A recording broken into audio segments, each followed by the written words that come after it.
Hi, Julie Jones from SSB Performance, Smarter, Stronger, Better Mindset Training, here with this week's Mindset Made Simple Tip of the Week, brought to you by Game Day Sportswear. This week we're talking about, what are you doing while you wait? My dad was a track coach. My dad and my uncle coached track together for years, and they had some amazing athletes. They had state champions. They had kids that went on to get Division I scholarships, and it played at all divisions, nationally, professionally. Lots of them are in the Hall of Fame. They were a success. I learned a lot from them about coaching and philosophy and communicating with athletes and things like that. But what I didn't learn was really anything about track.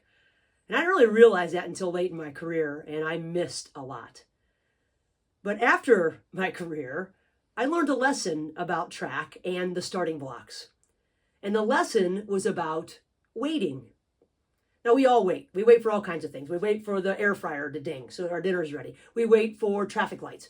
We wait in the slowest line or lane possible. That's me. I'm not a good waiter. I am convinced that God is trying to teach me patience over and over and over again. But we wait, and we wait for our spouse, our pokey spouse, also known as Pocahontas in this house. But we are waiters. We are always waiting for something, and we wait in sports as well. I got to spend the weekend in Portland with the Portland State women's basketball team, and I was at practice watching athletes wait to receive the pass, wait to be the next shooter, wait to sub in. All of this waiting got me thinking about this lesson I learned long after my dad's track career, when I wasted all that learning that I could have had. But the lesson was this. It said that sprinters should listen in the starting blocks for the gun and not wait in the starting blocks for the gun. What do those two things say to you? You're either listening for the gun or you're waiting for the gun. I asked the athletes this weekend what those two things meant to them. And waiting, they said, seems sort of passive, sort of stagnant, sort of still, maybe even back, a posture that's sort of back and waiting on your heels. And then we talked about listening, and listening is active. It's engaged. It's almost like you're up and ready to pounce. You're listening. So as I was thinking about that lesson and then watching our team pass the ball and wait in the drills, I really spent a lot of time thinking about what we can do while we wait to improve what's going to happen next. Everyone waits. The batter waits on the ball. The sub waits at the table to go into the game. We're waiting all the time. We're waiting for the ball to come into our zone. We're waiting for whatever it is. So while we're there, let's listen or be active instead of wait and sit back. What are some of the things we can do while we wait? Well, we can use almost all the tools that we talk about while we wait. And here are a couple of them, right? We can talk out loud. Why? Why would we talk out loud? Because when we're talking out loud, we're thinking about what we're going to do. We have images in our head of what we're going to do. We're not talking about we're not thinking about what other people are thinking about us. We're not thinking about how unrealistic this drill is. We're not thinking about what could go wrong. We're talking out loud, for all the reasons that we've talked about in the past, about what we're going to do when the ball gets to me. And I'm ready to receive it because I'm planning ahead. We can talk out loud. Another thing we can do is we can help our teammates. Why? Why would we help our teammates? Why would we look to see what's going on and give someone a little bit of, hey, whatever comes, the message that comes next? Because again, if we're talking to our teammates, we're not in our own head, we're out in the environment in which we're playing. We are relieving pressure from ourselves because we're not just bombarding ourselves with all of those things that go through our head while we are evaluating or judging, I should say, our own opportunity. We're helping, and that relieves pressure. We're observant. We're OTL. We're observing the landscape. We are outside of us where the game is played, out here. Another thing that we can do is we can run through scenarios or skill instruction with my favorite tool, a mental rehearsal. Why? Because mentally rehearsing our performance prepares our brain. It sends blueprints to the muscle that we're going to use. It gets us thinking about how these things are going to work and the options that could happen. We are there before we get there. As Drew Brees says, we have the answers to the test before we take the test.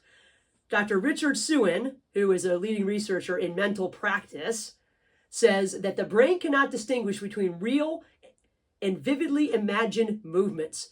Mentally, and that's his quote, mentally rehearsing an action strengthens the same motor circuits involved in performing the action, thus improving our skills, improving our movements without physical practice. Of course, we have to couple it with that.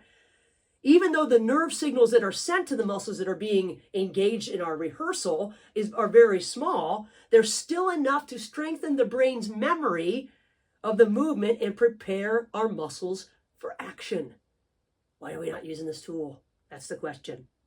Research also shows that mental rehearsal can enhance confidence, focus, and motor control. A study by Feltz and Landers back in 1983, this has been around forever, found that mental rehearsal can improve motor skills nearly as effectively as physical practice. And Dr. Stephen Koslin found that visualization activates the brain's motor cortex, the area responsible for planning and controlling movement, and it creates a pre-event or pre-execution blueprint. All the things that we talk about, but the research is there to back it up. When we're thinking about something, it stimulates the muscles we're going to use. It sends signals there. It reminds them of their job. It makes them more efficient because every time we practice, whether it's physically or imagining, we're speeding things up.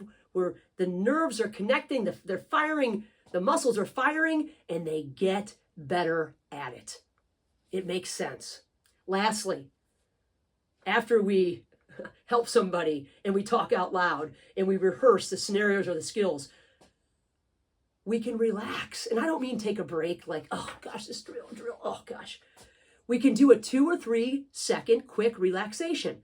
Just 2 or 3 seconds. Trust me, there's 2 or 3 seconds when you're standing, waiting for the people ahead of you to go and get over the baseline and take your shot or whatever sport you're playing. But we can raise our shoulders up and let them down as low as they can go. Obviously, we can breathe in and force that air out. We can tighten up one section of our body as tight as we can and then exhale and let it go. All of these split-second little things that we can do change the way our body functions. It can enhance our focus. It can release muscle strain. It reduces fatigue and even increase reaction time. So there's lots to do while we wait. Lots to do while we wait. Think of the things that we do now while we wait. Are they helping us get better? Most likely not routinely. But if we can add some of these things in, we are extending our practice time, if you think about it.